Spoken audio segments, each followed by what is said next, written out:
திருச்சிற்றம்பலம், தில்லையம்பலம், தென்னாடுடைய சிவனையை போற்றி, எந்நாட்டவர்க்கும் இறைவா போற்றி. அனைவருக்கும் வணக்கம். இன்னைக்கு நாம பார்க்கக்கூடிய பதிவு என்னன்னு பார்த்துட்டீங்கன்னா, மே மாத பலன்களை பற்றி தான் நம்ம முழுமையாக பார்க்க போகிறோம். அதற்கு முன்னாடி நம்மளுடைய சேனலையும் சப்ஸ்கிரைப் பண்ணிக்கோங்க. பெல் பட்டனில் ஆல் அப்படின்னு சொல்லக்கூடிய பட்டனையும் கிளிக் பண்ணிக்கோங்க. அப்போ தான் நம்ம போடக்கூடிய அனைத்து பதிவுகளுமே உங்களுக்கு உடனுக்குடனே வந்துகிட்டே இருக்கும். இந்த மாதம் மே 1ஆம் தேதி குரு பகவான் மேஷத்திலிருந்து ரிஷபத்துக்கு பயிற்சி ஆகியிருக்கிறார். மிகப்பெரிய யோக காலங்கள் என்னென்ன, யாருக்கு, எந்த லக்னத்துக்கு, என்ன ராசிக்கு, அதற்குண்டான வழிபாடுகள் என்ன, பரிகாரங்கள் என்ன அப்படிங்கிறது கீழே டிஸ்கிரிப்ஷன் பாக்ஸில் ரொம்ப தெளிவாக கொடுத்துருக்கேன். அதையும் நீங்கள் போய் பாருங்கள். இந்த மாதம் மே மாதம் அப்படிங்கிறதுனாலையும் இந்த மாதம் நடராஜர் அபிஷேகம் இருக்குது, அதையும் நீங்கள் பார்த்து கண்டுபிடியுங்கள். அதே போல் ராகு செவ்வாய் அப்படிங்கிற சேர்க்கை அப்படிங்கிறது இந்த மாதம் முழுவதும் இந்த சேர்க்கை கூட்டணி இருக்குது. பொதுவாக உங்கள் ஜாதகத்தில் ராகு செவ்வாய் சேர்க்கை இருக்கான்னு பாருங்கள், ரொம்ப கவனமாக இருங்க. ஏன்னா ராகு செவ்வாய் சேர்க்கை அப்படிங்கிறது பார்த்துட்டிங்கன்னா தேவையில்லாத வம்பு வழக்குகள், பிரச்சனைகள், சண்டை சச்சரவுகள் குடும்பத்திலேயாக இருந்தாலும் இழுத்து விட்டுரும். இது ஆண் ஜாதகத்தில் இருந்தாலும் சரி, பெண் ஜாதகத்தில் இருந்தாலும் சரி, கணவன் மனைவிக்குள்ள கடுமையான கருத்து வேறுபாடுகளை கொடுக்கும். அதே போல பாருங்க, ஏதாவது ஒரு வம்பு, ராகு அப்படிங்கிறது இந்த இல்லீகல் தொடர்பான விஷயத்துல சிக்கிறது. அப்போ இது எல்லாமே தேவையில்லாத இல்லீகல் தொடர்புகள், திருட்டுத்தனம், இது எல்லாத்தையுமே இந்த செவ்வாய் காட்டி கொடுத்துருவார். ஸோ அதனால இதுல எல்லாமே கொஞ்சம் கவனமா இருங்க. பொதுவாக ஜாதகத்திலே ராகு செவ்வாய் சேர்க்கை இருக்கு அப்படின்னாலே பெண் ஜாதகமாக இருந்தாலும் என்ன செய்வாங்கன்னா, எனக்கு இது திருமண வாழ்க்கையே பிடிக்கல அப்படின்னு சொல்லி தாலி கழட்டி வீசிடுவாங்க. ஆண் ஜாதகமாக இருந்தாங்கன்னு வச்சுக்கோங்களேன், கை கலப்பு, சண்டை, பிரச்சனை, அடிக்கிறது, மனைவியை கொடுமைப்படுத்துறது, ஒரு வளர்ச்சி இல்லாமல் இருக்கிறது, திருமணத்துக்கு பின்பு ரெண்டு பேர்த்துக்குமே, கணவன் மனைவி ரெண்டு பேர்த்துக்குமே வளர்ச்சி குறைவு அப்படிங்கிற ஒரு சேர்க்கை எல்லாமே இந்த மாதிரி ஒரு நடைமுறையில நடந்துட்டு இருக்கக்கூடிய அமைப்பு தான் இந்த செவ்வாய் ராகு சேர்க்கை. அதனால யார் ஜாதகத்துல செவ்வாய் ராகு சேர்க்கை இருக்கோ அவங்களாம் கொஞ்சம் கவனமா இருங்க. ஏன் அப்படி சொல்றேன்னு பார்த்துட்டீங்கன்னா, இந்த காலகட்டங்களில் எல்லா கிரகங்களும் ராகு கேதுக்குள்ள அடக்கமாயிட்டாங்க. ஒரே ஒரு கிரகம் மட்டும்தான் சனி பகவான் வெளியே நிற்கிறார். அவரும் சதயத்தில் ராகு சாரத்தில் நிற்கிறார். ஸோ இதுவும் உங்களுக்கு முழுக்க முழுக்க 100% கால சர்ப்ப தோஷம் உள்ள ஒரு அமைப்பு. இந்த மாதத்தில் பிறக்கக்கூடிய எல்லாருக்குமே இந்த அமைப்புல தான் இருக்கும்.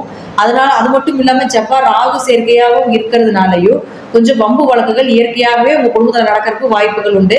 கொஞ்சம் கோபத்தை கட்டுப்படுத்திக்கோங்க, பிடிவாத குணத்தையும் கட்டுப்படுத்திக்கோங்க அப்படின்னு ஒரு அமைப்பு உண்டு. உலகளவில் பார்த்துட்டாலும் நம்ம இந்த உலகியல் ஜோதிட முறையில் நம்ம பார்த்துட்டாலும் கூட போர்க்குணம், அதே போல் பார்த்துட்டிங்கன்னா தேவையில்லாத ஒரு பிரச்சனைகள், நம்ம நாட்டுக்கு எதிரி நாட்டுக்கு பிரச்சனைகள் வரக்கூடிய ஒரு அமைப்பு. எங்கே பார்த்தாலும் செவ்வாய்னா உங்களுக்கு நெருப்புன்னு சொல்கிறோம், தீ பிடிக்கிறது, இது போல் ஏதாவது ஒரு விஷயங்கள், அடிதடி, வம்பு வழக்கு, சண்டை சச்சரவு, ஆக்சிடென்ட் ஆகுறது, போகிற விபத்துகள் எல்லாமே செவ்வாய் ராகு தான். ஸோ இந்த செவ்வாய் ராகு சேர்த்து இருக்கிறவங்களும் பாருங்க, இந்த காலகட்டங்களில் பயணத்தை தவிர்த்துக்கோங்க. அப்போ ராகுனா இருள் கிரகம்னு சொல்கிறோம். அப்போ கடைசிக்கு இரவு நேரத்திலேயாவது பயணத்தை தவிர்த்து கொள்ள வேண்டும் அப்படிங்கிறது ஒரு சின்ன அட்வைஸாக நீங்கள் வச்சுக்கோங்க. இப்போ நாம ஒவ்வொரு ராசிக்கும் உண்டான பலன்களை பார்க்கலாம். இப்போ இப்படி இருக்கக்கூடிய ஒரு ஜாதகர்கள் என்ன பண்ணலாம்? இயற்கையாக செவ்வாய் ராகு சேர்க்கை இருக்கு அப்படின்னா இந்த மாதம் மட்டும் ஒரு சின்ன பரிகாரமாக நீங்கள் எடுத்துக்கோங்க. அசைவத்தை நிறுத்திக்கோங்க. இந்த ஒரு மாதங்கள் மட்டும் செவ்வாய் உங்களுக்கு அடுத்த மாதம் உங்களுக்கு மேஷத்துக்கு போயிடுவார். அப்போ இந்த மாதம் வரைக்கும் தான் ராகுவோட சேர்க்கையில் நிற்குது. அப்போ இந்த மாதம் மட்டும் கொஞ்சம் அசைவத்தை தவிர்த்து கொள்வது ஒரு சிறப்பான விஷயமா இருக்கும். கோவத்தை குறைத்துக் கொள்ளுங்கள். மேக்சிமம் முருகன் வழிபாடு பண்ணுங்க. அதே போல பாருங்க, ராகுவை கண்ட்ரோல் பண்ணக்கூடிய ஒரே தெய்வம் யாருன்னா காளி, துர்க்கை, இந்த மாதிரி தெய்வங்கள் தான். அப்ப இவங்களையும் கொஞ்சம் இந்த மாதங்கள் அவங்களையும் கொஞ்சம் வழிபாடு பண்ணுங்க. அதே போல செவ்வாய் ராகு சேர்க்கை, முருகனை கெட்டியா பிடிச்சுக்கோங்க. முருகனுடைய மூல மந்திரத்தையும் சொல்லுங்க. மேக்சிமம் 100% அசைவத்தை எடுத்துக்கொள்ள வேண்டாம் இந்த மாதம் முழுவதும் இந்த சேர்க்கை உள்ள ஜாதகர்கள் அப்படிங்கிறத நான் இப்போ உங்களுக்கு சொல்லிக்கிறேன். இப்போ நாம ஒவ்வொரு ராசிக்கும் எப்படி இருக்கும் அப்படிங்கிறத நம்ம முழுமையா பார்க்கலாம். தனுசு ராசிக்கு உண்டான மே மாத பலன்களை பற்றி பார்க்கலாம். தனுசு ராசிக்கு பார்த்துட்டிங்கன்னா இந்த மாதம் குரு பகவான் உங்களுடைய ராசி அதிபதி 6க்கு போகிறார். அப்போ ராசி அதிபதி மறைதேன் கவலைப்பட வேண்டாம். ராசி அதிபதி மறைந்தாலும் அவர் பார்க்கின்ற இடத்திற்கு வளர்ச்சி உண்டு. 10ஆம் இடத்தை பார்க்கிறார், 12ஆம் இடத்தை பார்க்கிறார், 2ஆம் இடத்தை பார்க்கிறார். அப்போ 10ன்னா தொழில் வளர்ச்சி உண்டு, 2ன்னா தனப்பிராப்தம் உண்டு. அதே போல் 12ஆம் இடம் அப்படின்னா வெளிநாடு வெளியூர் பயணங்கள் உண்டு அப்படிங்கிறத நம்ம தெரிஞ்சுக்கணும். அப்போ அவரே 4ஆம் அதிபதியும் ஆகிறதுனால கொஞ்சம் உடம்பு ரீதியாக கொஞ்சம் ஆரோக்கியம் சார்ந்த விஷயத்தில் கொஞ்சம் கவனமாக இருங்க. அம்மாவுக்கு ஏதாவது உடம்பு தொந்தரவுகள், உங்களுக்கு ஏதாவது மருத்துவ செலவுகள், இதெல்லாம் வர்றதுக்கு வாய்ப்பு உண்டு. இந்த வருடம் வீடு, மனை, சொத்து சுகங்கள் இதெல்லாமே பார்த்து வச்சுக்கோங்க, வாங்காதீங்க. நெக்ஸ்ட் இயர் வாங்கிக்கலாம்.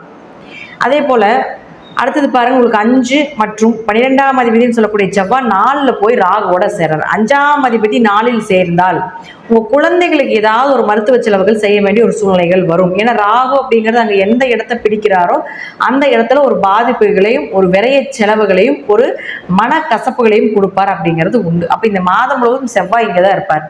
அப்ப நீங்க என்ன பண்ணலாம் அப்படின்னா, குலதெய்வ வழிபாடு கொஞ்சம் அதிகப்படுத்திட்டீங்கன்னா குழந்தைகளுக்கு உண்டான அந்த நோய் நொடிகள் எல்லாமே குறைஞ்சிரும். அடுத்து அவரே 12ஆம் அதிபதியும் ஆகிறார். 12ஆம் அதிபதி 4க்கு வரும்பொழுது நிச்சயமாக உங்களுக்கு ஏதாவது ஒரு வழிவகைகளை வெளிநாடு வெளியூர் போகக்கூடிய ஒரு அமைப்பு, வீடு நிலம் சொத்துக்கள் சார்ந்த ஏதாவது ஒரு பிரச்சனைகள் வர்றதுக்கு வாய்ப்புகள் உண்டு. கொஞ்சம் கவனமாக இருக்க வேண்டும். அடுத்து 6 மற்றும் 11ஆம் அதிபதினு சொல்லக்கூடிய சுக்கிரன் பாருங்க 5ஆம் வீட்டில் இருக்கார்.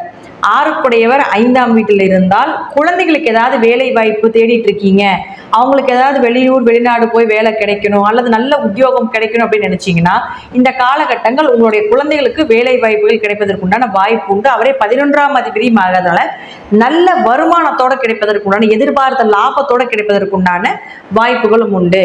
அப்ப கடன் கொஞ்சம் குறையிறது, நோய் சார்ந்த விஷயங்கள் கொஞ்சம் குறையிறது, இதுக்கெல்லாமே வாய்ப்புகள் நிச்சயமாக சுக்கிர பகவான் ஏற்படுத்தி கொடுப்பார். அடுத்து உங்களுடைய ராசிக்கு 7 மற்றும் 10ஆம் அதிபதினு சொல்லக்கூடிய புதன் நீசமாகிறார் 10ஆம் தேதி வரைக்கும். அப்ப 7க்குடையவர் நீசமானா இப்போ கொஞ்சம் திருமணம் சார்ந்த விஷயங்கள் தள்ளி போகலாம். கணவன் மனைவிக்குள்ள கொஞ்சம் கருத்து வேறுபாடுகள் அல்லது கணவருக்கோ மனைவிக்கோ மருத்துவ செலவுகள் ஏற்படலாம். புதுசா எது இன்வெஸ்ட்மெண்ட் பண்ணி பிசினஸ் பண்ணாம இருக்கிறது நல்லது 10ஆம் தேதி வரைக்கும். 10ஆம் தேதிக்கு மேல பாருங்க 5ஆம் வீட்டுக்கு போயிடுவார். அப்ப 7க்குடையவர் 5ஆம் வீட்டுக்கு போறா, குழந்தை சார்ந்த விஷயங்கள் சக்சஸ் கொடுக்கும். குழந்தை பிறப்பதற்குண்டான வாய்ப்புகள், நல்ல மருத்துவர் கிடைப்பதற்குண்டான வாய்ப்புகள், குல தெய்வத்தினுடைய அனுகிரகம் நிறைய கிடைக்கும். அப்ப அடுத்தது அவரே 10ஆம் அதிபதியும் ஆகி உங்களுக்கு 5ஆம் வீட்டுக்கு போகும் பொழுது 10ஆம் தேதிக்கு மேல தொழில் சார்ந்த விஷயங்களை புதிய நபர்கள் சந்திக்கிறீங்க, தொழில இன்வெஸ்ட்மெண்ட் பண்றீங்க, தொழில் சார்ந்த விஷயத்துக்கு சக்சஸ் கொடுக்கும். 10ஆம் தேதி வரைக்கும் கொஞ்சம் பொறுமையா இருங்க. 10ஆம் தேதிக்கு மேல எல்லாமே உங்களுக்கு சக்சஸ் கிடைப்பதற்குண்டான வாய்ப்பையும் ஏற்படுத்தி கொடுப்பார். அடுத்து உங்களுடைய ராசிக்கு 9ஆம் அதிபதினு சொல்லக்கூடிய சூரியன் பாருங்க உங்களுக்கு 5ஆம் வீட்டில் இருக்கார் 14ஆம் தேதி வரைக்கும். 9க்குடையவர் 5ல் இருப்பது மிகப்பெரிய யோகம். குடும்பம் ஒற்றுமையாக இருக்கும். அதே போல உங்களுடைய பூர்வீகம் சார்ந்த சொத்துக்கள் இதெல்லாமே கிடைப்பதற்கு வாய்ப்பு உண்டு. தந்தை சொத்து, தாத்தா சொத்து, நீங்க அனுபவிக்கணும்னு நினைக்கக்கூடிய எல்லா விஷயமும் கிடைப்பதற்குண்டான வாய்ப்புகள் உண்டு. அவர் உங்களுக்கு 14ஆம் தேதிக்கு மேல 6ஆம் வீட்டுக்கு போயிடுவார். அப்ப என்ன ப்ராசஸ் நீங்க பண்ணினாலும் இந்த பூர்வீகம் சார்ந்த அப்பா சார்ந்த உறவு முறைகள்ல உங்களுக்கு ஏதாவது சாதகமா கிடைக்கணும்னு நினைச்சீங்கன்னா 14ஆம் தேதிக்குள்ள 14க்குள்ள நீங்க செய்வது சிறப்பான ஒரு அமைப்பை ஏற்படுத்தி கொடுக்கும். 14க்கு மேல போனா கொஞ்சம் கவனமாக செயல்படுத்த வேண்டும் அப்படிங்கிறது உண்மை. அதே போல 14ஆம் தேதிக்கு மேல அப்பாவுக்கு ஏதாவது ஒரு மருத்துவ செலவுகளோ அப்பாவுக்கு ஏதாவது ஒரு தேவையில்லாத விரைய செலவுகள் செய்ய வேண்டிய ஒரு சூழ்நிலைகளையும் ஏற்படுத்தி கொடுப்பார். அதனால கொஞ்சம் கவனமாக இருக்க வேண்டும். இந்த மாதம் தனுசு ராசியை பொறுத்த வரைக்கும் பார்த்துட்டீங்கன்னா மிகப்பெரிய யோகம் அப்படிங்கிறது எது கொடுக்குது அப்படின்னு பார்த்துட்டீங்கன்னா சுக்கிரன் கொடுக்குறாரு. 6ஆம் அதிபதி 6ஆம் இடத்துல இருக்கிறதுனால உங்களுக்கு வேலை வாய்ப்புகளும் எதிர்பார்த்த வேலைக்குண்டான வருமானத்தையும் லாபத்தையும் கொடுப்பதற்கு உண்டான வாய்ப்புகளை கொடுப்பார். அதே போல 10ஆம் தேதிக்கு மேல நீங்க தொழில் சார்ந்த விஷயத்துல சக்சஸ் கிடைப்பதற்கு உண்டான வாய்ப்பையும் ஏற்படுத்தி கொடுப்பார். யாராவது புதுசா சந்திக்கிறீங்க அப்படின்னாலும் எந்த விஷயங்களாக இருந்தாலும் 10ஆம் தேதிக்கு மேல வச்சுக்கோங்க. அதற்கு ஈக்குவலாக கடன் சார்ந்த விஷயங்களும் குழந்தைகள் சார்ந்த விஷயங்களும் ஒரு நோய் நொடிகள் சார்ந்த விஷயத்தையும் கொடுப்பார். ஒரு பக்கம் நல்லது நடத்திட்டு இருந்தாலும் இன்னொரு பக்கம் 50-50% தான் இந்த மாதம் இருப்பதற்குண்டான வாய்ப்புகள் உண்டு. உங்க தசாபுத்தியில என்ன தசை நடக்குதுன்னு பாருங்க, அந்த தசைக்குண்டான கிரகம் எப்படி இருக்காருன்னு பாருங்க. அது சார்ந்த விஷயங்களும் கொஞ்சம் நல்லது கெட்டது எல்லாம் சேர்ந்து கலந்து வரும் அப்படிங்கிறது தான் உண்மையான விஷயம். வாழ்த்துக்கள், நன்றி. மீண்டும் ஒரு நல்ல பதிவை சந்திக்கலாம். திருச்சிற்றம்பலம், தில்லையம்பலம், ஸ்ரீ நரசிம்மர் திருவடிகளே சரணம்.